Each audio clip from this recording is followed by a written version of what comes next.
Assalamualaikum warahmatullahi wabarakatuh. Perkenalkan, saya Najma Izatraida dari kelompok 9 akan mempresentasikan materi bab 19 tentang strategi kooperatif. Nah, sebelum kita masuk ke dalam materi ini, mari kita lihat terlebih dahulu capaian pembelajaran atau tujuan dari pertemuan kita kali ini. Setelah menyimak presentasi ini, teman-teman sekalian diharapkan untuk mampu menganalisis apa itu strategi kooperatif dan bagaimana penerapannya di dunia bisnis. Yang kedua, memahami secara mendalam mengenai 3 bentuk utama strategi kooperatif, yaitu joint venture atau usaha patungan, aliansi strategis, dan yang terakhir adalah merger. Dengan memahami ketiganya, kita nantinya akan bisa membagi dan membedakan mana bentuk kerjasama yang paling cocok digunakan oleh perusahaan dalam situasi tertentu. Oke, selanjutnya di slide 2 ada mengapa strategi kooperatif. Oke, baik teman-teman, pernahkah kalian bertanya mengapa sih perusahaan-perusahaan besar seperti Toyota dan Suzuki mau bekerja sama? Bukankah mereka sebenarnya bersaing di pasar yang sama? Oke, jawabannya terletak pada kenyataan bahwa tidak semua bisnis bisa dilakukan sendiri. Ada kalanya sebuah perusahaan mengalami keterbatasan. Dalam dunia bisnis global saat ini sangat sulit bagi satu perusahaan untuk menguasai semua lini, baik dari segi teknik produksi, penguasaan pasar, maupun dari segi keuangan. Nah, ada empat kendala utama yang membuat perusahaan harus berpikir ulang untuk berjalan sendirian. Oke, yang pertama ada modal yang terbatas, atau tidak semua perusahaan punya uang tunai yang cukup atau aset kas dan lain sebagainya. Yang kedua ada risiko yang terlalu besar, jika gagal harus bangkrut sendiri. Oke, yang ketiga ada akses pasar, atau terutama jika ingin masuk ke negara lain yang budayanya dan regulasinya berbeda. Oke, yang keempat ada tidak memiliki teknologi, atau perusahaan ketinggalan zaman jika tidak punya inovasi. Oke, selain keempat hal itu, ada juga masalah internal seperti kurangnya keahlian manajemen. Karena hambatan-hambatan inilah perusahaan-perusahaan kemudian memilih untuk saling bekerja sama atau bergandeng tangan. Mereka membentuk kerjasama untuk saling mengisi kekurangan. Inilah yang kita kenal sebagai strategi kooperatif. Oke, selanjutnya di slide 3 ada pengertian dari strategi kooperatif.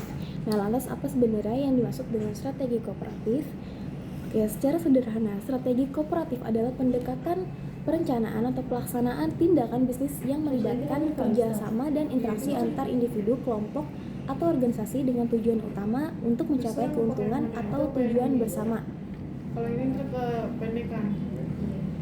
Yang perlu digarisbawahi di sini adalah berbeda dengan strategi kompetitif atau perang harga yang sifatnya saling menjatuhkan. Strategi kooperatif ini berfokus pada keuntungan bersama atau win-win solution. Nah, di sini ada 3 prinsip utama dalam strategi ini nih. Yang pertama ada para pihak sepakat untuk berbagi sumber daya yang mereka miliki seperti uang, pabrik, atau tenaga ahli. Yang kedua ada mereka saling berbagi risiko seperti tidak ada pihak yang menanggung beban terlalu berat. Oke, yang ketiga ada yang paling penting, mereka memanfaatkan keahlian masing-masing. Misalnya perusahaan A jago di bidang teknologi, perusahaan B jago di bidang pemasaran. Ketika digabung, hasilnya pasti akan lebih maksimal. Oke, selanjutnya di slide 4 yaitu dari contoh strategi kooperatif. Sebelum kita mendalami lebih jauh, perlu kita ketahui bahwa strategi kooperatif ini memiliki banyak wajah. Di slide ini saya akan menyebutkan beberapa contoh bentuknya agar teman-teman punya gambaran konkret. Ya, di antaranya adalah aliansi strategis atau kemitraan yang akan kita bahas lebih dalam nanti. Selain itu ada juga pengembangan produk bersama, misalnya 2 perusahaan makanan bekerjasama menciptakan rasa baru. Lalu ada juga rantai pasokan kolaboratif di mana perusahaan manufaktur bekerjasama dengan pemasok agar bahan baku selalu lancar. Di dunia pendidikan ada kelompok studi atau proyek kolaboratif, bahkan dalam hubungan antar negara. Ada strategi kooperatif untuk perdamaian dan diplomasi. Oke, intinya strategi kooperatif bisa ditemukan di mana saja, dari bisnis kecil sampai skala global, selama ada unsur kerjasama untuk tujuan bersama. Oke, selanjutnya di slide 5 kita masuk ke akar permasalahannya. Kenapa sih perusahaan rela berbagi keuntungan dengan pihak lain? Tentu ada alasan yang sangat kuat dan signifikan. Oke, yang pertama seperti yang sudah saya singgung di awal, ada 4 masalah utama yang mendorong perusahaan mengambil langkah ini. Pertama, menghadapi risiko. Jika sebuah proyek gagal, kerugian tidak ditanggung sendirian, melainkan dibagi bersama mitra. Ini seperti kita naik perahu bersama, jika ombak datang kita sama-sama mengayuh agar tidak tenggelam. Oke. Garit. Yang kedua, keterbatasan pendanaan. Banyak perusahaan punya ide bagus tetapi tidak punya uang untuk merealisasikannya. Dengan bekerja sama, biaya investasi bisa ditanggung bersama. Nah, yang ketiga, akses pasar yang terbatas. Ini sering terjadi di perusahaan lokal yang ingin go internasional. Mereka tidak tahu selera konsumen di luar negeri sehingga perlu mitra lokal di negara tersebut untuk membuka pintu. Nah, yang keempat, tidak memiliki akses ke teknologi. Di era digital seperti sekarang, perusahaan yang tidak punya teknologi canggih akan tertinggal, maka mereka bergabung dengan perusahaan yang menguasai teknologi tersebut. Iya, mereka revisi, kakak revisinya mau apa? Dan yang kelima, sebagai tambahan adalah untuk mengatasi masalah manajemen yang kurang. Jika manajer perusahaan kurang kompeten, aliansi dengan perusahaan lain bisa menjadi solusi untuk belajar dan memperbaiki tata kelola perusahaan. Oke, selanjutnya di slide 6, sekarang kita akan bahas tentang bentuk pertama, yaitu joint venture atau usaha patungan.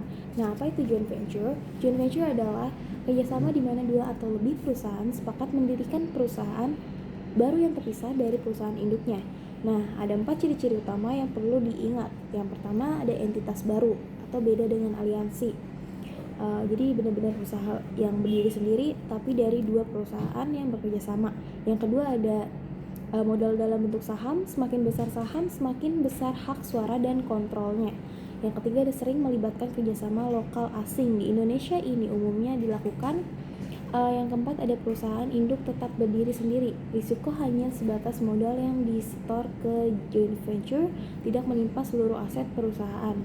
Oke, jadi pada intinya joint venture itu seperti bikin anak perusahaan bareng-bareng, tapi kedua orang tua tetap jalan sendiri di luar dari itu. Di sini saya Saski akan membacakan materi tentang joint venture karakteristik. Nah, itu ada perusahaan baru yang terpisah, terus sering melibatkan kerjasama lokal asing, modal disetor dalam bentuk saham, kekuasaan sesuai presentasi saham, risiko dan keuntungan dibagi proporsional, dan bersifat sementara atau jangka panjang sesuai dengan perjanjian. Selanjutnya itu ada joint venture kelebihan, apa sih itu? Ada 3. Yang pertama itu ada akses pasar, teknologi, dan pengetahuan lokal. JV memungkinkan perusahaan mengakses sumber daya, teknologi baru, dan keahlian mitra. Selain itu, kemitraan dengan perusahaan lokal memberikan wawasan mendalam tentang pasar, budaya, dan regulasi setempat, sehingga mempercepat ekspansi ke pasar baru. Yang kedua itu ada pembagian risiko dan efisiensi biaya, yaitu risiko finansial ditanggung bersama sehingga beban tidak terlalu berat bagi satu perusahaan saja. Biaya riset, pengembangan, produksi, dan operasional juga dapat ditekan melalui berbagai sumber daya dan infrastruktur. Selanjutnya yang terakhir atau yang ketiga itu ada sinergi keahlian dan fleksibilitas kepemilikan, yaitu penggabungan kompetensi dari berbagai pihak, menciptakan sinergi yang kuat dan mendorong inovasi. Struktur kepemilikan dan pembagian keuntungan dapat diatur secara fleksibel sesuai kesepakatan bersama. Selanjutnya itu ada aliansi strategis, definisi, dan ciri. Nah, untuk definisinya ini, kerjasama antar organisasi tanpa membentuk entitas bisnis baru. Untuk ciri-cirinya, yang pertama itu ada tidak ada kepemilikan saham signifikan. Yang kedua ada perusahaan tetap independen. Yang ketiga ada berbagi sumber daya, teknologi, dan pengetahuan. Yang keempat ada fleksibel, bisa jangka pendek atau panjang. Yang kelima ada contoh R&D bersama, pemasaran bersama. Oke, selanjutnya itu ada aliansi strategis manfaat.